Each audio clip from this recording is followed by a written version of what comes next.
In this video we are going to take a closer look at the arguably most overlooked unit in the whole Space Marines codex, the Suppressors. Flying primaries with heavy weapons that do not even get their own box set just sounds too ridiculous to be true. Let me tell you otherwise. First, we will take a look at their datasheet, abilities and wargear. Then we will discuss why it is a good idea to include a squad in a Deathwatch army these days. Lastly, there will be some modeling recommendations and a quick wrap up. Welcome to SwissHammer, your channel for modeling in Warhammer 40k. My name is Tammer and I will be guiding you through this video.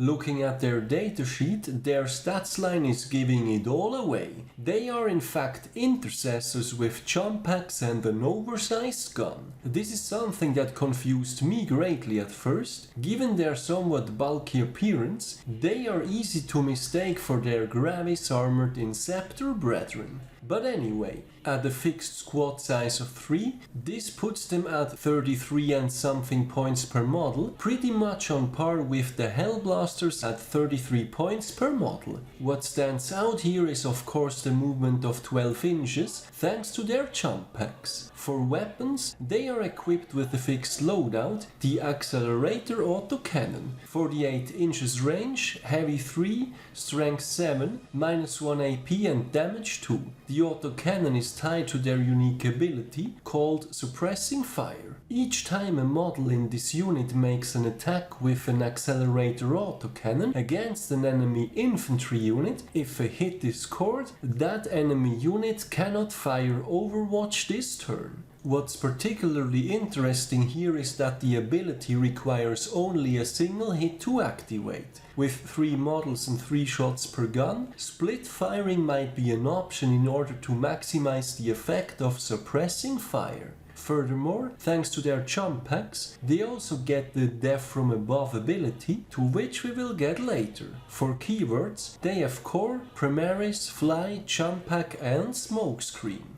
For stratagems, the ones that stand out for me personally are the ever popular Transhuman, Smokescreen, as well as the Deathwatch unique Disruptive Launch, which allows them to fall back and shoot. While they could in theory benefit from stratagems such as Steady Advance, allowing them to move and fire without penalty, or Uncompromising Fire, allowing them to do actions and shoot, I don't think that the 2 CP investment is generally worth it unless you absolutely need them to fire their guns, for instance to chip away a last wound or disable Overwatch on a key target. The Suppressors are a fast attack choice, and something that always surprised me since the release of our 9th edition Deathwatch supplement, they cannot be included into kill teams. As previously covered, they are Tacticus armored primary Space Marines, potentially a perfect addition to a Fortis KT, which could greatly benefit from access to a jump pack infantry for access to the fallback and shoot stratagem. Anyway, a missed opportunity right there, GW.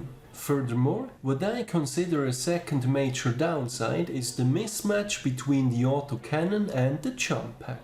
In order to make use of their increased mobility, they have to suffer from the hit penalty caused by moving with heavy weapons, which then in turn also negatively affects their suppressing fire special ability. This is partly the reason why we are seeing suppressors almost exclusively in Ultramarines lists, as they have access to the Scions of Guilliman super doctrine, which allows them to ignore the hit penalty while in the tactical doctrine. So with these little inconveniences covered, how can we best make use of suppressors in a Deathwatch army? One big advantage of the suppressors is that they make the cheapest possible jump pack infantry squad. While a minimum squad of Reivers with graph shoot also will end up at 100 points, they won't have the same mobility as the suppressors once deployed. Furthermore, the fast attack slot is far less contested than the elite one, even in a Deathwatch army with all the kill teams, mainly because of the popularity of dreadnoughts. Overall,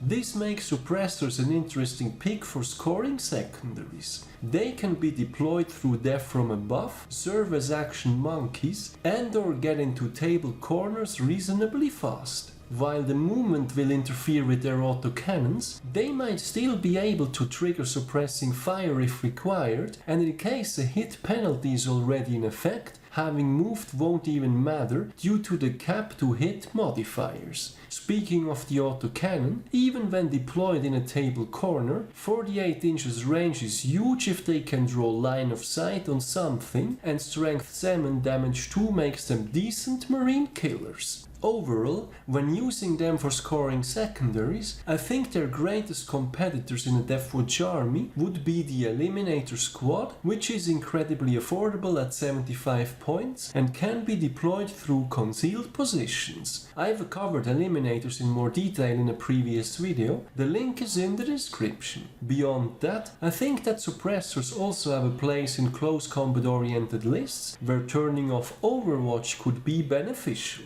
Before we draw our conclusions on the Suppressors, here are some modeling recommendations. First things first, to this day, there is no separate kit for them. This means that they can only be purchased as part of the Combat Patrol Space Marines, or if lucky, in the old Start Collecting Vanguard Space Marines, which is quite the bargain. I have covered these box deals in more detail in a previous video, the link is in the description. Due to the Suppressors not being overly popular though, it is worth keeping an eye out for them on auction sites such as eBay. Due to their fixed loadout, the assembly is straightforward enough, though I recommend giving the flight stand some extra consideration. Just like with the Inceptors, the default flight stands are a little plain and surprisingly fragile when moving the models around. Here are two things that have worked out well for me. The first would be to use custom flight stands like the popular smoke trails. These not only look amazing, but are also far more stable and robust. The second variant would be to magnetize the flight stand, allowing an easy disassembly when transporting the models. What I would not recommend doing is gluing the models directly on the base, in which case you are altering their height and as such might be running into issues with opponents claiming modeling for advantage. To wrap things up, over the course of the video, we have looked at the Suppressors and how to best include them in a Deathwatch army. While Intercessors with jump packs and heavy weapons might sound counterintuitive at first, there is still some utility to be gained here. Unfortunately, while not part of any kill teams, a squad of Suppressors is the cheapest jump pack option available. In an elite army like Deathwatch, having small affordable squads available for scoring secondaries can be a huge benefit. Furthermore, their accelerator autocannon comes with a special ability called Suppressing Fire, which turns off Overwatch on enemy infantry on a successful hit. Because only a single hit has to be scored, split fire is something to consider. The utility aside, the autocannons are also decent enough marine killers with a huge range. Unfortunately, their availability remains a problem, as they lack their own kit and only come as part of box deals. Ultimately, while perhaps not the most competitive pick for Deathwatch, Suppressors have made their appearance in competitive lists where they primarily serve the role of scoring secondaries. If you happen to have some already, or just like these models in general, I think it's worth giving them a shot over the perhaps more commonly seen Eliminator Squad.